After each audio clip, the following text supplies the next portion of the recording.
Hey, what's up YouTube? Donovan the Smartphone Guy coming back at you with another video. And tonight we're going to take a look at a very budget-friendly device. This is the Alcatel A30, and I did a first impressions video of the device already, but tonight I want to take a look at my full review. And so real quick, this is a $60 device. You can pick it up on Amazon. I'll leave a link down in the description if you're interested. And you can see here that right now it has 3.5 stars with 43 reviews so far, and I would say so far that's about accurate with my opinion of this device. So it's $100 if you don't want the Amazon ads, and then there is also a Verizon version that you can get for 60 bucks, and same thing here, Verizon version with no Amazon ads that you can pick up for $100 as well. And then of course we got the Moto G4 G5 Plus in there as well. But with that being said, let's talk about the Alcatel A30. So for $60, is it worth it? Is it worth it to maybe just pick up a carrier device? This is completely unlocked, so you can move it from carrier to carrier. Is that worth it for 60 bucks, or should you pick up a carrier device? Let's talk about that. So let's talk about what this thing has to offer. So it's a 5-inch HD display, that's 720p, and I would say overall the display looks pretty nice. It doesn't get particularly bright, so if you're in a super bright day, you may have a hard time seeing it. But overall, if you're in good lighting, the display looks excellent, and you can crank it up at its brightest setting, and it looks okay during the day as well. So we have a 5-megapixel camera up front, 8-megapixel camera in the back. I'm going to show you some pictures at the end of this video if you're interested in checking those out.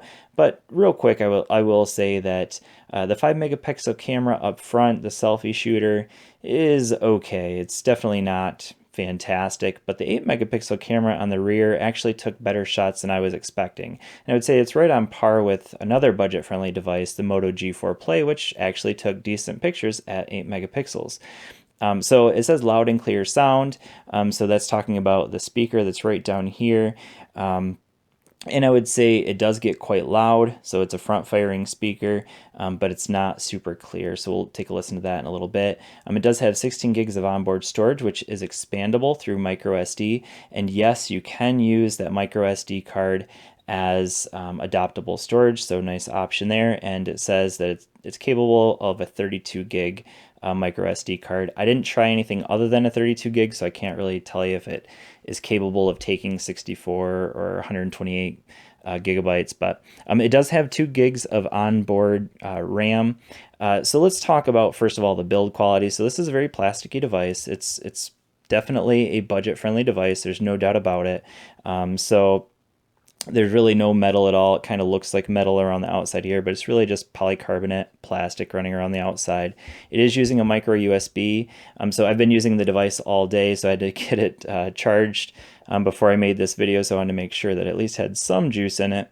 But the good news is that it did get mostly through the day, but we'll talk about that in a little bit. But in terms of build quality, the one thing that I would say my biggest complaint is with the screen itself. So notice that it's basically a fingerprint magnet. It is not using Gorilla Glass. It's using another type of glass that I actually wasn't familiar with. And it's definitely a fingerprint magnet. I mean, the device itself, or the screen itself, looks pretty good.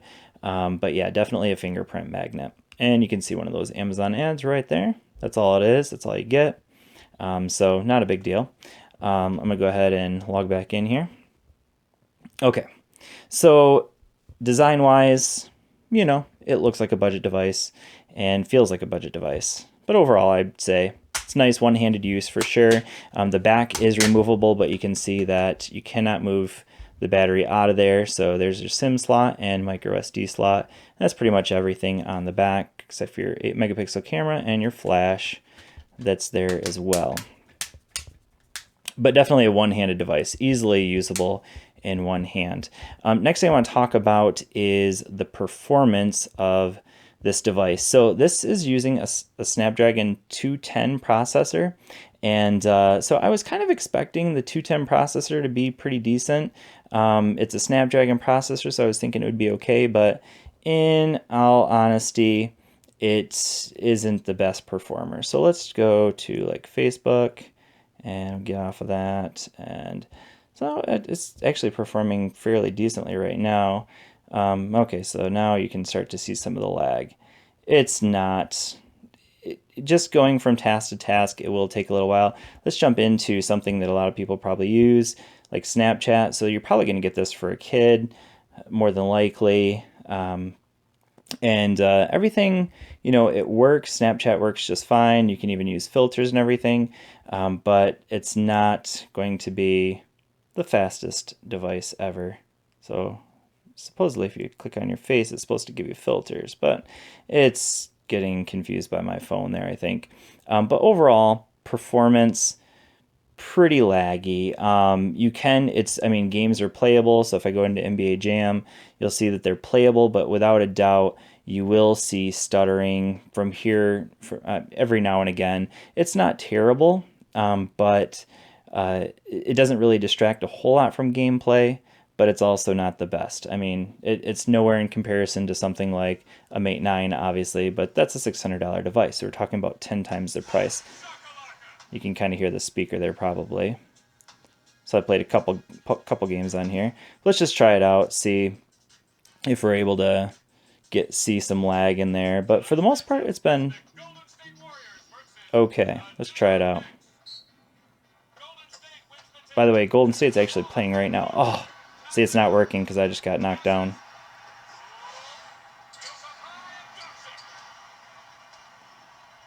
Okay, so you can see that overall, NBA Jam plays alright. Getting blocked, what? Thanks, Iguodala. Alright, so performance-wise, you can do all of the essential tasks. You can use social media. You can play lighter games on it. You can obviously use YouTube, Netflix, things like that. Will be no problem. It's just that they're not the fastest going from task to task. So a little bit of lag here and there. We've kind of already talked a little bit about the camera, so I'm going to kind of skip over that, and I'll let you kind of be the judge for yourself in terms of camera quality at the very end of this video. Like I said, I'm going to do a slideshow of various pictures that I took using the camera on here, both front and back. So next thing I want to talk about is the battery life. So in general, in my 3 or 4 days where I use this as my primary device, I'm getting about 4 hours roughly of screen on time. Like today, I played a couple games on it, did a lot of social media, watched a YouTube live stream from one of my favorite YouTubers, and yeah, I was able to get about 4 hours of screen on time if I can actually find it. So here we go. And so you can see, that was from like 10 o'clock in the morning till about, 10 o'clock tonight. So about 12 hours is what I got through. And you can see screen on time. Yeah, so right at 4 hours before I started charging it again. So, that's not terrible. There are definitely devices that are worse than that. I would say in general, average consumer will probably have to charge it up at the end of the night just to make sure you get through the entire day, I guess. But overall, not too shabby, especially, for the little battery that it has. So this actually has, I believe, a 2300 milliamp hour battery. I didn't even look that up for the video, but I believe it's 2300 milliamp hours. But the important thing is, in general, you're going to get through a day, but definitely not a day and a half or 2 days unless you're a super light user. In terms of software, I actually give that one a huge thumbs up. So I'm still running the stock software on here. Basically, it's stock Android 7.0. So if I go in here to the settings, come in down here, so you can see that we're using Android 7.0, and really, for the most part, it's 100% stock. The only thing that they really add is just a couple of gestures, so right here. But other than that, it's basically 100% stock. So the only gestures that we have is turn over to activate snooze, turn over to mute, double touch the screen, and that's going to turn the screen on and off, and then the 3-finger screenshot. So I'll go ahead and demonstrate that one. So if I just swipe 3 fingers down, there you go, screenshot, and that's all there is to it. But then there's also double tap to turn it off, double tap to turn it on. Again, I'm going to slide this over and put in my password, but overall, yeah, software-wise, I definitely give it a thumbs up. Now, would it be nice to have some more gestures? Yeah, I would say probably, but that would probably make it even a slower device going from task to task. So now I want to kind of give you my conclusion. One more thing. I almost forgot. I wanted to share just a quick sound test. So you kind of already heard it a little bit through, let's see here, let's go into, I looked up a lot of phones. I was going to look and see if I had at some point looked up, let's go into some music here. So Argo Fox. All right. This is my go-to for royalty-free music, so I'm just going to go ahead and play this. I don't even know what it sounds like.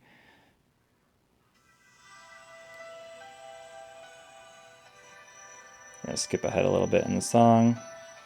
So obviously you can see YouTube works just fine. Okay, now I'm going to put it right up to the microphone.